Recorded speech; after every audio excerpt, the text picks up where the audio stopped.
अस्सलामुअलैकुम रहमतुल्लाहि व बरकातुहू। आशा करता हूँ आप लोग बहुत ही अच्छे होंगे, बहुत ही खुश होंगे। आज का रिएक्शन वीडियो है तुर्की की तबाही। आप लोग ये वीडियो पूरी देखें। अगर वीडियो पसंद आए तो चैनल को सब्सक्राइब, लाइक, शेयर करें। आप लोग तुर्की वालों के लिए दुआ ज़रूर करें कि अल्लाह उनको हिफाजत फरमाए और जिनके घर वाले जा चुके हैं उनकी मगफिरत फरमाए।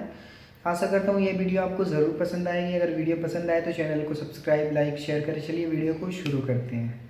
तुर्की को भूकंप ने कब्रिस्तान बना दिया, जहां पत्थरों, चीख पुकार के अलावा अभी कुछ नहीं दिख रहा। इस दौरान कई तस्वीरें आई जिसने झकझोर कर रख दिया। इस बीच भूकंप के कहर की कुछ ऐसी कहानियां सामने आई जिसे सुनकर हर किसी का दिल भर आया। एक तस्वीर है जिसमें पत्थरों के नीचे एक बच्ची दबी है। उसकी गोद में एक और छोटा सा बच्चा है। एक टक दोनों बाहर की ओर देख रहे हैं। दोनों भाई बहन हैं। बच्ची 7 साल की है और अपने भाई को बड़े ही सुरक्षित तरीके से उसने पकड़ रखा है। दरअसल रेस्क्यू ऑपरेशन के दौरान की यह मार्मिक तस्वीर सामने आई जिससे लोगों की पलकें बरबस भीग रही हैं। इस 7 साल की बच्ची का वीडियो इस वक्त सोशल मीडिया पर वायरल है। वीडियो में दिख रहा है कि यह बच्ची एक ढही हुई इमारत के नीचे है। वीडियो में बच्ची बता रही है कि वो कई घंटों से नीचे फंसी हुई है। जैसे ही बचाव कर्मी उसके पास पहुंचते हैं, वो उनसे उन्हें बाहर निकालने की अपील करती है। इसके साथ ही वो जो कहती है वो किसी को भी भावुक करने के लिए काफी है। बाहर निकलने के लिए वो बचाव कर्मियों से कहती है कि आप जो भी कहेंगे मैं वो करूंगी। मैं हमेशा आपकी गुलाम बनकर रहूंगी, बस मुझे बाहर निकाल लीजिए। ऐसे और भी कई वीडियो हैं जो तबाही के बाद बने हालातों का दर्द बयां करते हैं। एक वीडियो है जिसमें बच्ची को देखा जा सकता है। उसे मलबे से निकालकर अस्पताल में रखा गया है। वो केला खा रही है, लेकिन उसे पता नहीं कि उसके परिवार का कोई भी नहीं बचा।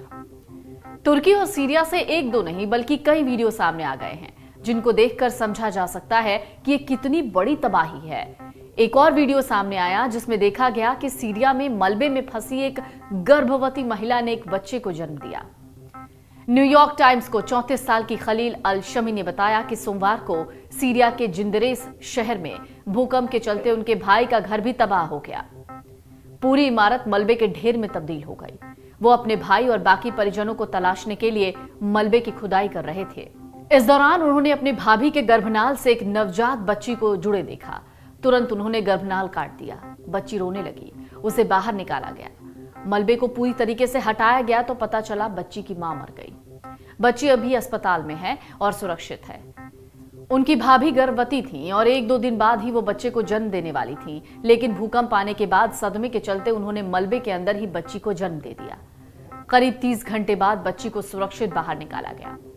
कुछ तस्वीरें ऐसी भी सामने आई जिसने सलाम करने को मजबूर कर दिया। डॉग स्क्वाड टीम बिना सोए 30 घंटे से लगातार रेस्क्यू कर रही है, जिसकी तस्वीरें वायरल हो रही हैं।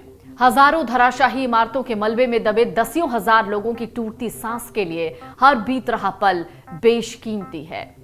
इन टूटती सांसों को जिंदगी देने में जुटे बचावकर्मी जी जान से लगे हुए हैं। बर्फीली रात में सैकड़ों बचावकर्मी हाथों से भी मलबा हटाकर लोगों की तलाश में जुटे हैं। कई ऐसी तस्वीरें जिसमें बचावकर्मी मलबे के अंदर तक घुसे हुए हैं और मलबे को काट रखकर बाहर निकाल रहे हैं लोगों को।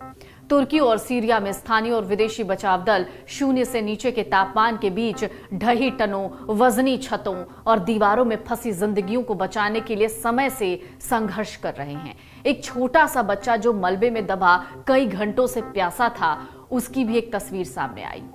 वो बच्चा मलबे के बीच से झांक रहा है। उसके पास पानी की बोतल बढ़ाई गई, लेकिन जब वो पानी की बोतल से पानी नहीं पी पा रहा था तो बोतल के ढक्कन से उसे पानी पिलाने की कोशिश की गई, जिसकी तस्वीर सामने आई। हजारों की संख्या में लोग मलबे में दबे हुए हैं, जिंदगी से जंग लड़ रहे हैं। इन्हें रेस्क्यू करके निकालने की कोशिश की जा रही है। हाथों से मिट्टी हटाते दिख रहे हैं यहाँ पर रेस्क्यू ऑपरेशन करने वाले लोग। मलबे के नीचे बड़ी संख्या में लोग जिंदा भी हो सकते हैं। यही कारण है कि रेस्क्यू टीम को भी काफी संभल कर काम करना पड़ रहा है। मौसम की मार की वजह से रेस्क्यू ऑपरेशन में बहुत वक्त लग रहा है। भूकंप के पहले भीषण झटकों को 35 घंटे से ज्यादा का वक्त हो चुका है, लेकिन अभी भी जो लोग फंसे हुए हैं उनको निकालने की कोशिश की जा रही है। मलबे में दबे लोग लोग चीख रहे हैं, आवाज दे रहे हैं कि कोई उनकी आवाज सुन ले, और उनकी आवाज के ही दम पर जो रेस्क्यू ऑपरेशन कर रहे लोग हैं वो उन्हें रेस्क्यू करके बाहर निकाल रहे हैं। तुर्की में राहत और बचाव का काम जारी है। अब तक हजारों इमारतें मलबे में तब्दील हो गई। ये आपदा इस सदी की सबसे बड़ी त्रासदी में से एक है। तुर्की में आए इस भूकंप की वजह से करीब 8,000 से ज्यादा लोगों के मरने की खबर है। मरने वालों का आंकड़ा लगातार बढ़ रहा है, लेकिन ये सिर्फ इक्का दुक्का ही तस्वीरें नहीं हैं जो आपको रुला देंगी। ऐसी सैकड़ों तस्वीरें हैं जो इस वक्त सोशल मीडिया पर वायरल हो रही हैं, जिनके कुछ अंश ही हम आपको दिखा पा रहे हैं। डाउनलोड करें अमर उजाला ऐप और पाएं खबरें लगातार। अगर आप ये वीडियो YouTube पर देख रहे हैं तो हमारे चैनल को सब्सक्राइब करें और बेल आइकन को दबाना ना भूलें। अगर आप Facebook पर ये वीडियो देख रहे हैं तो हमारे पेज को लाइक करें। आप लोग तुर्की वालों के लिए ज़रूर दुआ कीजिएगा, अल्लाह से अपने नमाज़ों में ज़रूर दुआ कीजिएगा तुर्की वालों के लिए कि उनकी हिफाजत फरमाए, अल्लाह उनकी हिफाजत फरमाए।